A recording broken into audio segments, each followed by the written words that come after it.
Thank you very much. It shows huge commitment to be still sat here at 2:30 on a Saturday afternoon when there's such tremendous sport going on, rugby, football, horse racing. Yeah. Amazing. And ignore most of that introduction. It sounds very pompous. I'm really just a general dental practitioner with a huge interest in prevention who has been on a bit of a public health journey. So thanks very, very much for inviting me to speak this afternoon. My firm opinion is that you are all extremely valuable members of our profession and our teams. I must have worked with hundreds of you over my long career in general practice, and in 1987, I even married one of you. So that shows huge commitment, I think, to the cause. I think our challenge is really giving you a louder voice and optimizing your role within dentistry. And hopefully we'll go on to describe how that might be happening. We hear a lot about skill mix, don't we? The term trips off the tongue, but no one really knows how to implement. Well, I think we might be getting somewhere in Yorkshire and Humber, and hopefully we can export some of this stuff. So away we go then. I'm going to be talking about advocating for community water fluoridation. And if we get time, which hopefully will be, we'll race through the flexible commissioning talk as well. It's all about driving skill mix and using you guys in a really productive and very valuable way. I've got to do this for the CPD thing, but we'll move on very, very quickly. It's really all about taking community water fluoridation out of the too difficult box together, really. And it's the together bit that's hugely important. I'll say I a lot this afternoon, but whenever I say I mean we really. I represent a large team, really, across the flexible commissioning agenda and the water fluoridation agenda. It's not just one individual that can achieve what we're trying to achieve. It's all of us making a contribution, whether it be very, very small or very, very large, really. My own journey started around 12 years ago, and this conference was going to be held face-to-face in Birmingham. That would have been a lot more fun, wouldn't it? But never mind. I think Fiona's done a really good job putting it online. But I don't know about you. I find it really difficult to concentrate for more than 15 minutes on Zoom calls. So if you want to go and make a cup of tea and just listen to me droning on, that's absolutely fine. So if we were in Birmingham, I'd be able to say, look at this. So this is Birmingham's fluoridation story. And this is Councillor John Cotton. And what he's saying is that introducing and implementing water fluoridation, as Birmingham did over 50 years ago, can make a huge difference to healthcare communities, and especially those people living in social deprivation. Hear a lot about the levelling up agenda, don't we? We hear a lot about reducing inequality. Water fluoridation can make that extremely real. So what happened in Birmingham? Huge change. So decayed, missing and filled teeth in 5-year-olds down by 46% within the first 6 years of the scheme. When you wander through fluoridation for as long as I have, you see 40 to 50% cropping up an awful lot.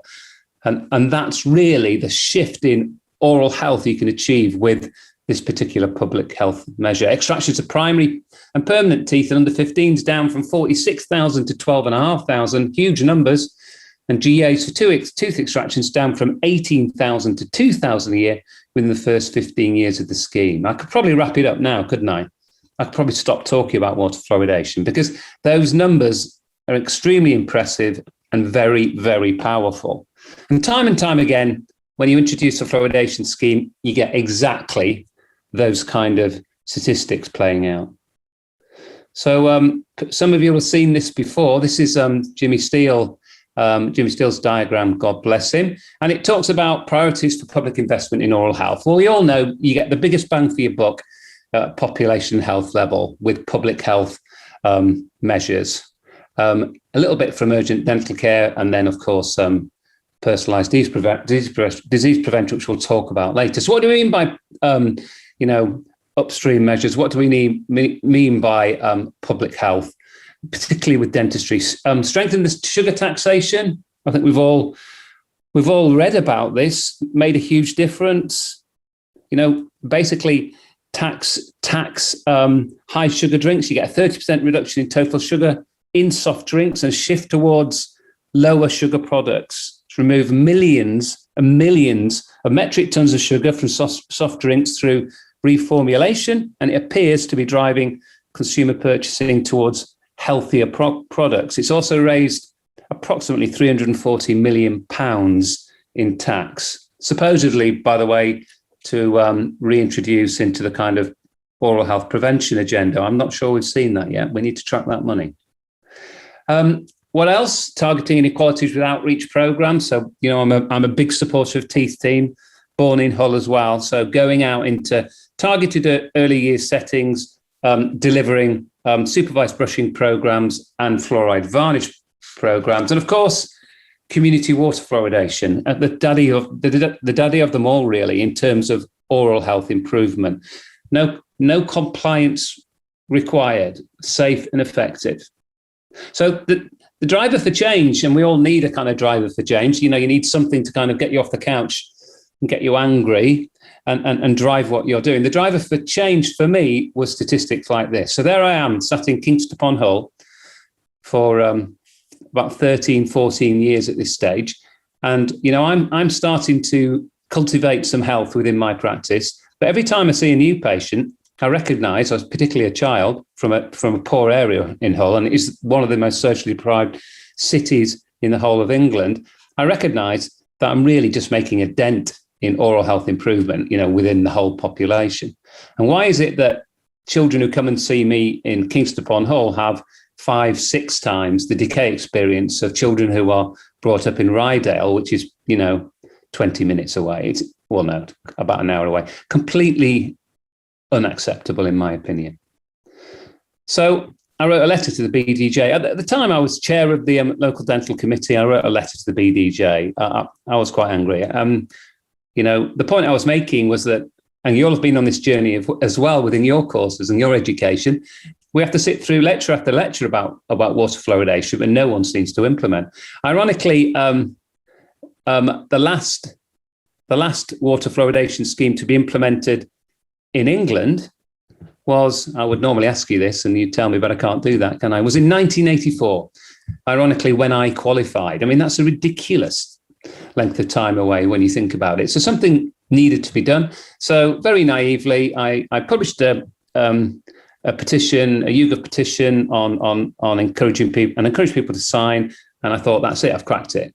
We'll get a few signatures on there and it'll all sort itself out.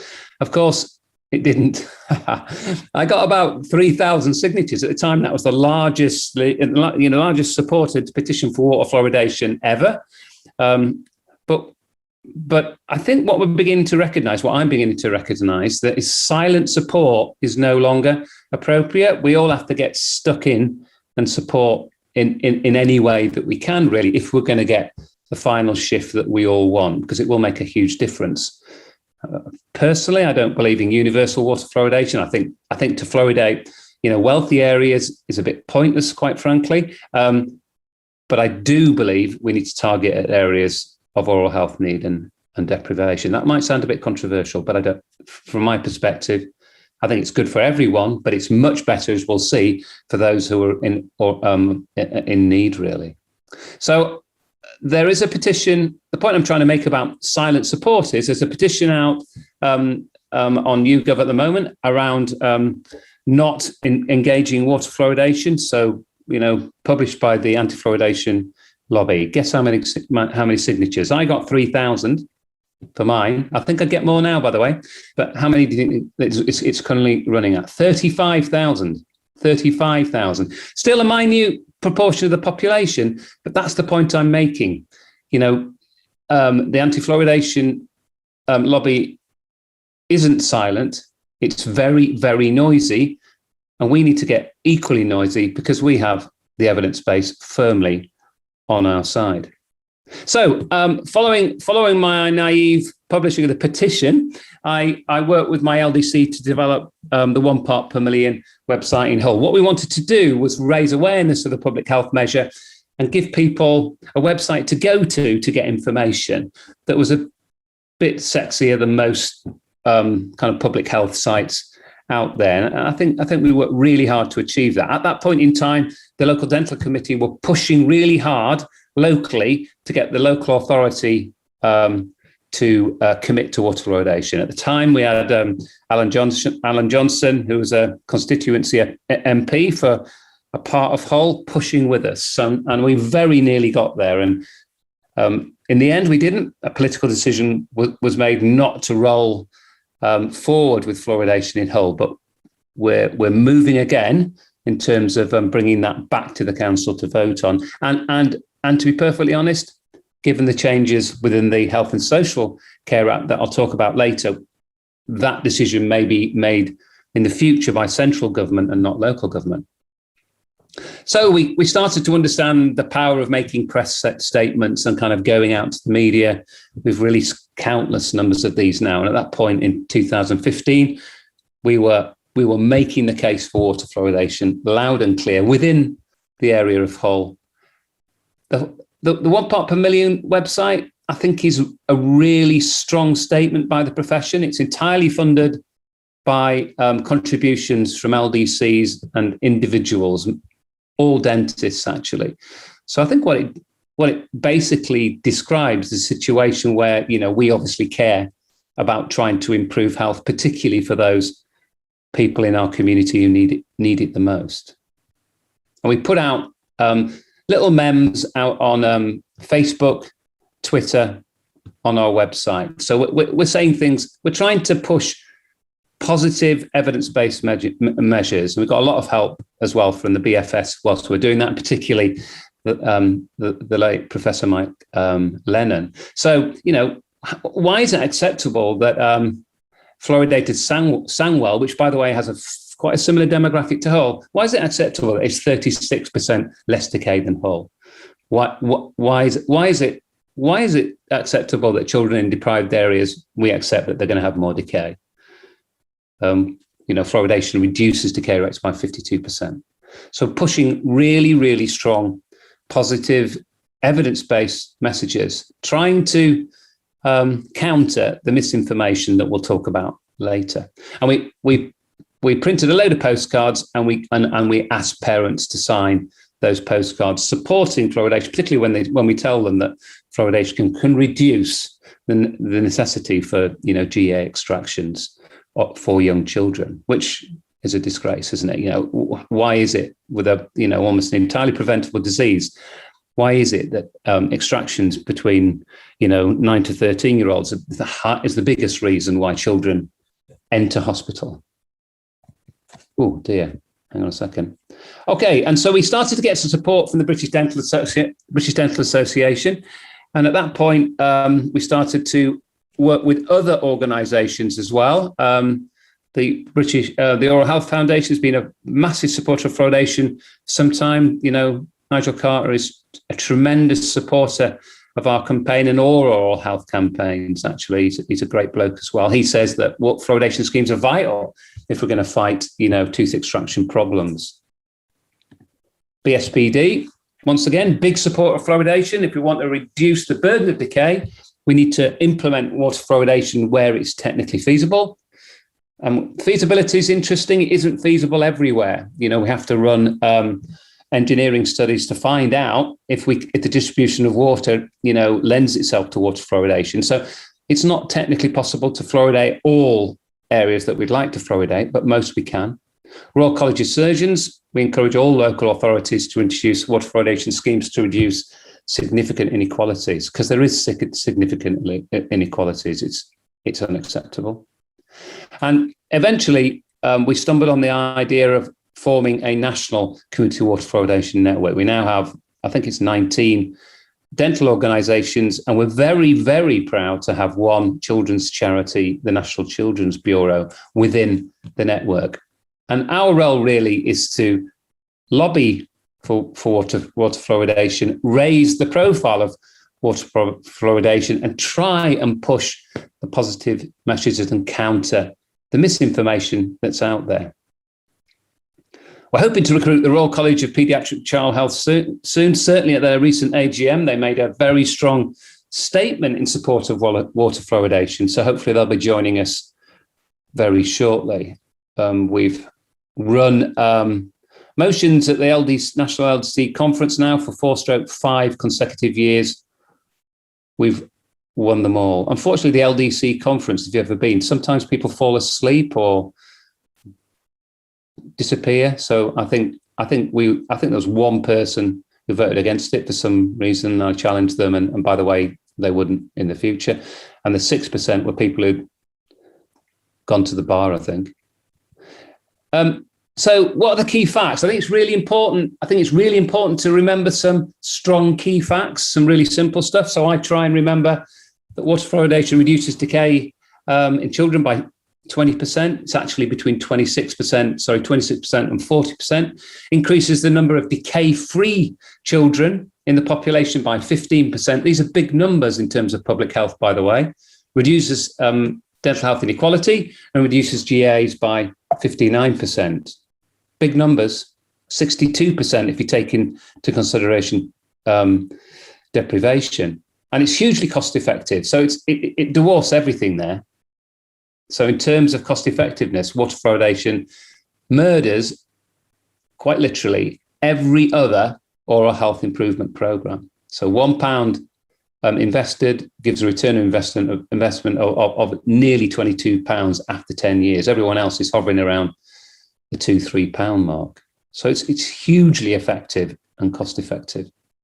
So what's the effect that it has on deprivation? This is quite an old slide, but you can see very clearly the green line is the fluoridated line. The red line is the non-fluoridated line. So what we're looking at here is, if we go to the left-hand side of the graph, I know it's nearly 3 o'clock on a Saturday, so we probably don't want to be looking at graphs, but very, very simply, if you look on the left-hand side, the gap between the fluoridated line and the non-fluoridated line is quite small, relatively small. If you go towards the right-hand side of the graph, which is where the most deprived areas are, the gap is bigger. So clearly, what we're finding here is that the effect is smaller where the area is less deprived, but much greater where the areas are more deprived. So you're getting a much bigger effect if you're putting water fluoridation programs into areas of social deprivation, because you're basically improving their oral health to a much greater extent. I hope I explained that well. I'm not sure I did. If we look to more recent data in the Northeast, so this very clearly shows that for every single level of deprivation, there is a difference between areas that are non-fluoridated and fluoridated. But if you look at that difference, it's much greater towards the left-hand side this time, where the most deprived areas are compared. So it has a big effect on inequality. So it's more stuff from the Northeast, good place to go to, really, because there's a potential for widening the existing water fluoridation schemes there at the moment. In fact, if it wasn't for COVID, we'd have reached public consultation. Unfortunately, obviously, we were COVID ambushed there. But if you look at the green balls here, they're fluoridated areas. Orange are partially fluoridated, and red are non-fluoridated. And you can see there's a significant difference between decay in children at 5 years of age in fluoridated areas on the left-hand side and non-fluoridated areas on the right-hand side. It's about double the decay rates in non-fluoridated areas. If we look at pain, abscess, sleepless nights here. So if we look at on the left-hand side, all the fluoridated areas are there. On the right-hand side, predominantly the non-fluoridated areas. So if you compare children, 5-year-olds in Gateshead and Newcastle with non-fluoridated Darlington, Middlesbrough and Sunderland, the multiple's about 3 times there. So you're 3 times more likely to suffer with abscesses and severe decay as a 5-year-old in a non-fluoridated area compared with a fluoridated area. Unacceptable. Experience of extractions, if you compare fluoridated Gateshead, North Tyneside and naturally fluoridated Hartlepool with non-fluoridated Sunderland, Darlington and Middlesbrough, it's a multiple of around 3 times. So you're 3 times more likely to be exposed to a general anaesthetic for extraction if you live in a non-fluoridated area on Teesside. That's unacceptable. And the evidence tells us that 59% fewer admissions are expected in a fluoridated area, and you can see that that's exactly the case. So it's about double, isn't it, between the GA rates of Hartlepool, which is naturally fluoridated, and non-fluoridated Redcar Cleveland. It's about double the rate of Hartlepool. So we've got some way to go. In the UK, we're about 10% fluoridated. That's all. So we barely get into the light blue, and we're way behind other areas like Australia, New Zealand, Ireland, North America, Canada. We've got some way to go, really. But there are signs that things are changing. So the Health and Care Act, really interesting stuff. Matt Hancock isn't exactly my political cup of tea, I have to say, but I have enormous respect for him for driving this oral health agenda. So basically the changes are, and it's now at committee stage, so really we're 60-70% of the way through this becoming law. The Secretary of State will have the powers to directly introduce water fluoridation schemes. This will remove the burdens from local authorities. It's quite burdensome for local authorities at the moment. They don't really have the space to do that. The Department of Health and Social Care will streamline the process. The central government will also become responsible for, this is the most important bit, all of the costs of consultations, feasibility studies, and capital and revenue costs. So basically, it's a free pass to local government, really, to kind of get on with it. The devil will be in the detail, and we're still waiting for that to be declared. But this is hugely good news for water fluoridation and for those children, those adults, indeed, who are living in areas where oral health disease burdens are very, very high. And recently we've seen statements from the 4 UK medical officers. So basically supporting water fluoridation as an evidence-based public health measure, but making the point that it's clearly not a substitute for other effective ways of improving oral health. I think we all recognise that we need a systems approach to improving oral health, and water fluoridation is a significantly important part of that. But we need to chuck the kitchen sink at it, don't we? Greater prevention in the primary dental care contract, outreach into early years settings, and care homes, and a stronger sugar taxation, water fluoridation. All these things are required if we're going to make a dent in the significant amount of poor oral health we see in this country. And we're starting to see some really positive coverage in the press. The Guardian and the Times here, all the coverage is really balanced and appropriate, which is excellent news. So we're starting to see some positive spin within the national media as well. And of course, Sarah came out the other day and made the point that there is strong evidence that fluoridation of water can help to reduce the very common problem of dental disease, and that water fluoridation can benefit the nation's oral health. So that's great. All the stars seem to be aligning now, which is excellent news. But there's still some work to do, because this is, I think, our biggest challenge is communicating the messages in a really strong and reliable and consistent and concise way. I think Tukey's basically saying here this, and we know this now, don't we, with the anti-vax community. I mean, crikey, you've seen what's happening in the news in Rotterdam today. They're a very loud group of people. They tend to be the same people, actually. Anti-vaccination lobbyists tend to be the same people who will deny climate change and very often water fluoridation. So we need to improve health literacy of the general population, and that's where we have a role to play, particularly dental nurses, to be perfectly honest. Dentists can get hung up on lots of detail. What they're like.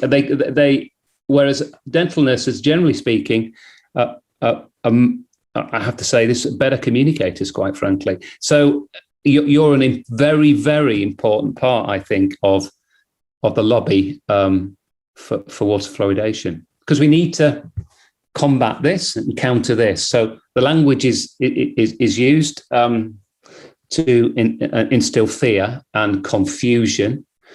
And we saw a lot of this in Hull, and we're seeing a lot of this up in the Northeast as well. They use language like the toxic truth, poison, cancer, and there really is absolutely no evidence that fluoridation causes any of these things.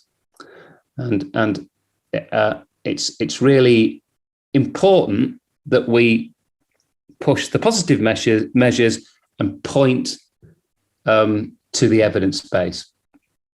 That's how we counter it. So we counter it with the key facts. So kind of memorize those. I won't describe them again. And if you've got some interested people, point them at the evidence base. The Health Monitoring Report for England, 2018. I think there'll be another one out next year in 2022.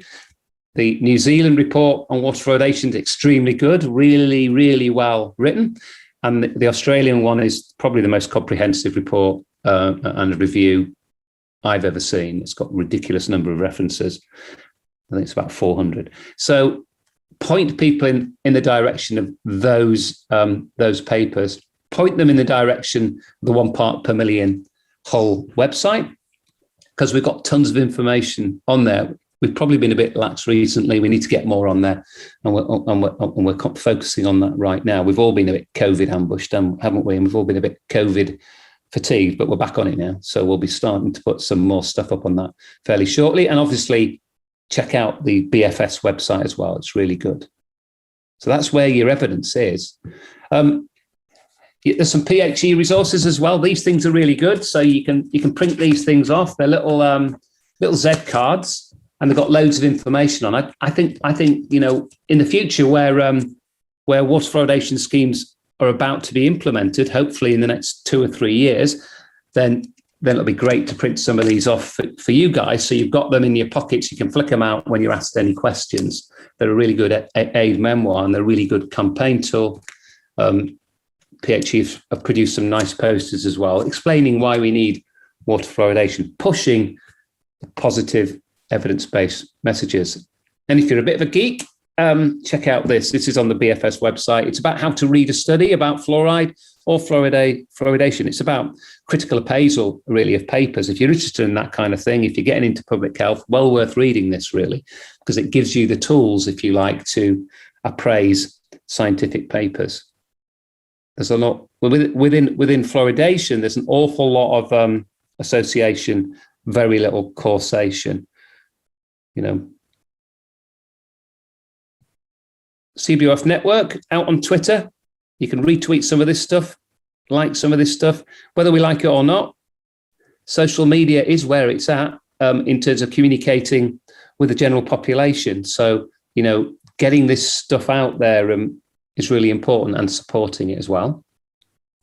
And we saw over in Canada, there was a recent campaign to bring back fluoridation to Calgary, a city that lost its fluoridation scheme. And obviously, that the oral health of that community deteriorated as a result. And there was a recent plebiscite vote. And fortunately, the campaign was successful, but they used social media to great effect, really. Once again, just countering the misrepresentation with the evidence base. Very, very impressive campaign. So we can learn from that, and I think we can harness it as well. And, using you guys as well to join our team to get the results that we need. So what can you do? I think you can familiarize yourself with the key facts that have popped up there. Understand where the evidence base is, so you point people to it, because that's the key thing here. We're using science to make our points for us. Support the social media posts on community water fluoridation, so the BFS, CWF network, myself. In areas where CWF is proposed, put up your posters, download your cards, and most importantly, advocate for community water fluoridation professionally and personally, because it will make a difference. I could keep going. I will keep going, and I'll just run through. Sorry, you can keep going. So fine. Okay. We've got a break now, so if people want to grab a drink, they can, but we'll keep going through. And you started late, so please carry on. All right, flexible commissioning, driving skill mix through care delivery. This is really interesting. I would say that, wouldn't I? But I think it's really interesting for dental nurses in particular, and you'll find out why in a few minutes. So back to Jimmy Steele's little pyramid. So we're up to personalised disease prevention. I mean, what's pretty clear to me, working in general practice, is that it's pretty difficult to deliver prevention, because certainly within the publicly funded system, there's no space to deliver it. So we tick a box saying we delivered DBOH, big deal. Is that all we can offer patients, or can we do more? And it hit on me that we definitely needed to do more, particularly in Yorkshire, where I'm from. So you can hear here, bottom of the league for children with obvious decay. And that's getting worse, by the way. I dread to think what it looks like now because of all the issues over COVID. And right at the bottom in terms of extraction. So clearly we need to do something. DBOH, marvellous document, really tremendous, fabulously evidence-based, but you've got to dust it off, get it off the shelf and make it real and use it, haven't you? And that's my only really criticism, is that we need to make this real, we need to deliver it. And the question is, how can we deliver it appropriately and cost effectively within a publicly funded oral health system? So we developed the In Practice Prevention Programme, small programme, okay, but I'll explain, it got a lot bigger in North Yorkshire and the Humber. I think Ush was talking about spending 200 quid on a logo. Well, I drew that in about 10 minutes, didn't cost anything. Yes, it's terrible, isn't it? But I thought, I've got to do something. And of course, insanity is actually doing the same thing over and over again, expecting different results. So how can we expect change if we don't make a change in systems? We can't, can we? It's ridiculous. So the whole point of this particular program was to deliver change. So what we came up with was, I'm going to let someone in. What we came up with the aim was really to improve child dental health. We're doing this across about 40 practices. We're going to target it at area level and patient level. So we're going to target 0 to 3s, give them a universal pathway. We're going to resource the time to deliver prevention. We're going to use skill mix. We're going to use you guys to deliver the prevention. We're going to train you up with HE delivered courses, and we're going to get you to deliver prevention pathways and using behaviour change theory. Clearly, we're going to deliver the evidence base, and we're going to use flexible commissioning as a commissioning model. So flexible commissioning, it's not, there's nothing particularly new about it. There's nothing very clever about it. All you're doing is exchanging the dreadful UDA activity for some other activities. You're just swapping, more traditional UDA activity post 2006 for other activity. And in our case, it's prevention delivered by you guys. And actually, it's at no increased cost because it's within the original budget. So we put this program into practices in deprived areas for obvious reasons. We're trying to reduce inequality. And we basically got dentists to assess patients if they had active caries, if they were going for GA referral, if they had a caries risk. And we used a contract reform questionnaire to do that. So are you using fluoride? How often are you brushing? What's your diet like? Has your sibling got caries? And we're driving the universal pathway for 0 to 3s. I won't go into that too much. Some clever stuff there about how we delivered it. We're doing some training. Training's everything, isn't it? So we're trying to develop our dental nurses to deliver evidence-based prevention pathways. So we kind of deconstructed DBOH, put it back together for age-specific groups, and we developed a script for young dental nurses to deliver. And they did it extremely well. We've got a website. Please have a look at that if you want, inpracticeprevention.org. dentists would put them into the pathways if they've got caries, if they've got GA extraction, if they've got risk factors, and every child between 0 and 3. We're using a pathway manual and a checklist. And we think that kind of quality assures the program. In theory, what we wanted was a trained dental nurse would give the same prevention for the same risk factors in Whitby as they would in Scunthorpe. So regardless of where you pitched up as a child, you would get the same prevention. We're using this really. We're dusting this down, but we're using it in a very, very real sense. It's not sat on the shelf. It's happening and you're delivering it. And what did we deliver? 17,500 targeted prevention sessions. Huge number over an 18-month period. And that was kind of the primary outcome, really. 17,500 one-to-one behaviour change conversations with trained dental nurses. And what we found actually was that you guys were really, really good at delivering it. Really quite excellent. It was really interesting. I did some work on behaviour change, and I brought in Peter Day from Leeds University, bit of a boffin on behaviour change, and we shot videos, WhatsApp videos of encounters, got permissions from his patients, obviously. And I showed it to him, and I said, what do you think? And he said, blimey, he said, they're kind of doing this stuff innately, and it's absolutely true. Dental nurses have empathy. They are good communicators. They can understand people's circumstances, and so they were using behaviour change theory, a lot of them, completely innately. But other things happened as well. Access improved across all age groups. Fluoride varnish rates improved, as you might expect. But it's really about this in reality. It's about you guys training up and delivering behaviour change conversations, prevention in a very real sense, one-to-one with patients. We use some behaviour change models as well. This is dangerous, Fiona. Here we go.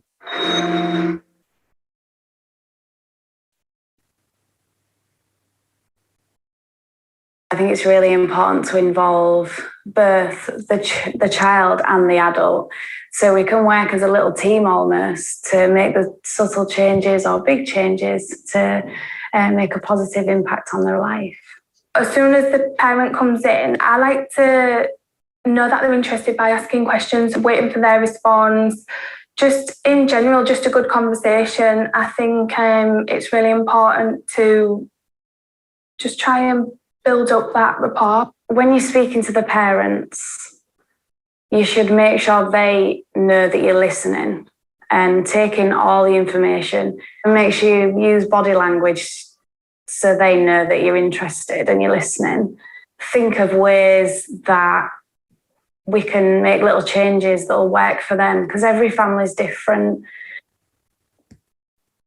So I'm racing through it now. Here we go. So onto our flexible commissioning program. So this is just in practice prevention on steroids. And we kind of took it to the next level, really. I'll rush through this, but it's quite interesting what we did.